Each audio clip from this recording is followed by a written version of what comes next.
Okay, hi, hello. This is Brian and Christina Hagan from Your Healthy Steps, and we are your muscle and self-care coaches to keep you active and doing the things you love to do because you have healthy, fluid muscles, right? Yes. Okay, so thing to remember is that we are not diagnosing, we are not treating or prescribing, we're not medical doctors. No.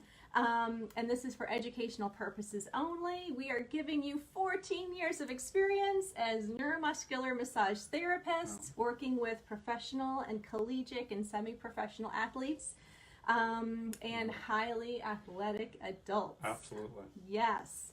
Hey, so if you want to know why you are tight, stiff, and sore, those muscles, right?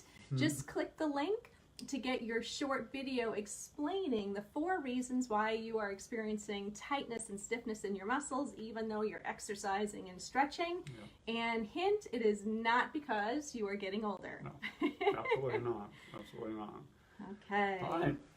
So, have you ever had tendinitis or tendinosis? So let us know in the comments below, because that's what we're going to be talking about today, because we want to explain the difference between the 2 of these terms, because they are very easily confused, tendinitis and tendinosis. And we want to explain or explore a little bit about what each one of those are. And we want to talk about prevention, because we're very big on prevention. Yep. All right, so why is this important? Well, because it's fairly common with athletes. I mean, tendinitis and tendinosis pretty much, I'm just trying to think of a funny way of saying it, is go hand in hand with athletics, it seems like. So we want to clear up the confusion here.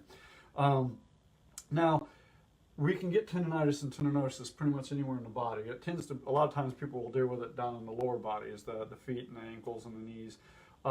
So before we can really get started here, we need to talk about some terminology. And I think the very first thing we need to know is, when we're talking about tendinitis and tendinosis, is the first part of those, which is tendon. And we need to know what a tendon is. And some people get them confused, usually with a ligament. But a tendon is a fairly large cord-like structure that's connecting your muscle to the bone. So anytime we have a muscle that's being connected into the bone, that portion there that's doing the connecting, that's your tendon. Okay? All right. So with that, knowing that, we need to move to the back end of those words, or the ending of the words, right? And that's called the suffix of the words. And the 2 types we're looking at here is itis, and we've got a nice little sign here. Oh, it's backwards. Oh, is it really? Oh, it's funny. Itis. I-T-I-S, itis, and osis, O-S-I-S, and those are the suffix of the 2 words. So that's what we're talking about here. So tendinitis has the ending I-T-I-S. So what does that mean? What does that I-T-S mean? Well, in medical terms, it generally means inflammation. So something is inflamed, okay? And so what is inflammation, okay? Well, inflammation is really your body perceives some type of a threat. It can be a virus, a bacteria, it could be injury, it could be a damage to the body. In this particular case, it's an injury to the tendon, and the body's going to deal with it. It's going to try to solve this problem, and it generally involves inflammation. So it's the body's defensive mechanism or healing process causes things to become inflamed. Okay? And then this is where we have tendinitis. So that's basically an inflammation of your tendon. And what's interesting here is it's typically given the term acute. It means, in the medical terms, that means it came on quickly. And athletes will say that. I don't know where it came from. All of a sudden I had swelling and it just blew out of control, right? And the inflammation may have come on quickly, but the cause of it did not come on quickly. And we're going to talk about that a little bit later. Okay, but just realize that the symptoms are what came on quickly. So what are the symptoms of tendinitis? Well, it's swelling, redness, tenderness, stiffness, and pain. Okay? So that's the symptoms of tendinitis. So let's move into osis.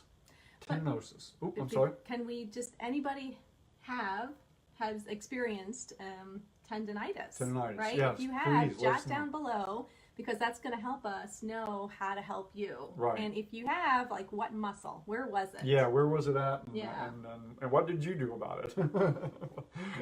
And was it fun? My guess is it wasn't.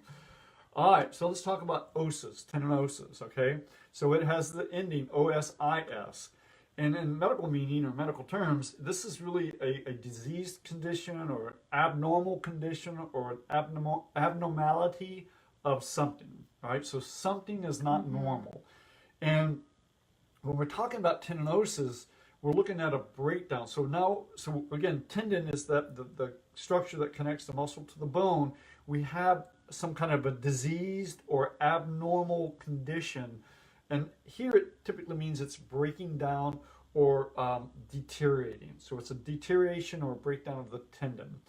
And we tend to look at this, or the medical community looks at this as a chronic condition, something that has occurred over time.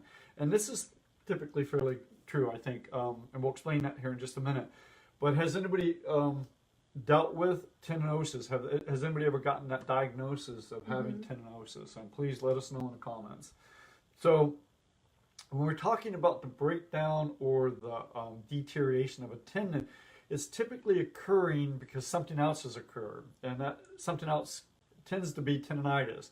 So there was something that happened to the tendon, whether it was injured or some kind of damage to it, and we have not given it enough rest and recoup time, and we just keep pounding it, and we start breaking down the tendon. And generally what you hear is it's called too much too soon. So basically the athlete has started back too quickly, they're not paying attention to their body, and they just wear down that tendon and it just starts to break down. Okay, so what are the symptoms here? Generally pain. You won't generally see inflammation here. It's generally moved right on into the pain category here. So yeah, you're not going to want to play around with this. Okay. So how would somebody get this diagnosis? I mean, they don't come to us as massage therapists for this diagnosis. No, we don't diagnose. So generally speaking, and what you should do is if you see swelling, redness, tenderness, pain, and that type of stuff, this is a sign. This is telling you that something is not right. And remember what we said is it tends to come on very quickly, okay? So we're going to talk about why that's not the case, but the inflammation is quickly. That you need to go to your trainer, the physical therapist, your doctor. Somebody needs to look at it so that you can get that inflammation under control and give you a protocol to follow so that you're not moving into tendinosis. Okay, now unfortunately, if you've moved into tendinosis and you get a diagnosis of that, you're going to be told to stop doing whatever you're doing. And you're probably going to be told that with tendinitis. You need to listen to that, because you need your body to heal. And generally the brain wants you to do more, right? I've got training, I've got a marathon to run or something, right? And you just ignore these signs. So you just don't need to ignore it. You need to solve the problem, do your rehab, recoup, and then it'll make you a much more longevity. It will give you more longevity in your athletic sport, whatever it is that you love to do. It's this type of stuff that takes people out of action or really lowers or shortens their athletic career, okay? Now, the tendinitis component, they say, hey, it came on really quickly, came out of nowhere. Well, it's overuse and repetitive use of very tight muscles. So it's the tightness of the muscle that is straining the tendon that is making it angry, that's causing it to be inflamed. And that is the stuff that you need. That's the self-care you need to do, because we truly believe, and we've seen it in the 14 years, if you prevent the stuff from happening, you don't have to go through the stuff when it does happen, right? So prevention is the key. Get the muscles loose, get them fluid, get them healthy. You will have a less likely chance, a much greater reduction in the potential of tendinitis, and that will greatly reduce the potential for tendinosis. Right, so tendinitis is really a warning sign. It's a warning, absolutely. To say your muscles are too tight, you need to address this. Yes. So that's our big giveaway. We want you to understand that, yes, right? If you have been diagnosed with this, at some point, that's a real big red light saying you need to work on those muscles. Self-care is important. Absolutely. Even after the diagnosis. And so this is one of the things that we hear a lot of. People say, well, I took care of it. I got some shots, or I took some anti-inflammatories. It's all solved. Are you doing your self-care? No, not really. I'm good now because I can run now. I can do all this stuff. So what you did was you took care of the inflammation. Kudos, right? You got that solved, but you didn't cause the root cause. You didn't deal with the root cause of the problem. Right. And that's what we see all the time. So yeah, it's great if you can go take some anti-inflammatories, get some steroids, get the problem knocked down, which we're not saying is wrong or bad. I mean, you want that to be dealt with, but one, prevent it from happening in the first place, which is self-care. And then if it does happen to you, then once the inflammation is dealt with, deal with what the root cause was, because it's not going to go away. The tightness, if it's still there, it isn't just going to leave you on Tuesday. It's like, hey, we had a great time, Bob, Right. we're out of here. Right. It's there, and it's going to creep up again. It's going to hit you again, and you keep hitting that too many times. So if we have repetitive tendinitis, then we can also move into tendinosis, right? If we deal with it and it comes back, we deal with it, it comes back, well, you're starting to break down the tendon. Now we have a bigger problem.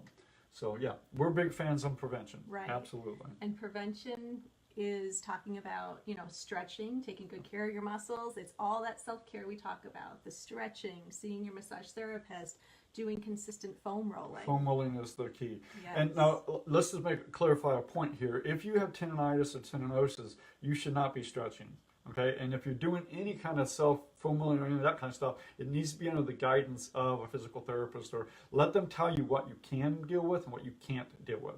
Because the key, once you're there, with tendinitis, tendinosis, deal with it under their guidance, right? We're talking about prevention so that you don't get there, or at least reduce that potential of getting there.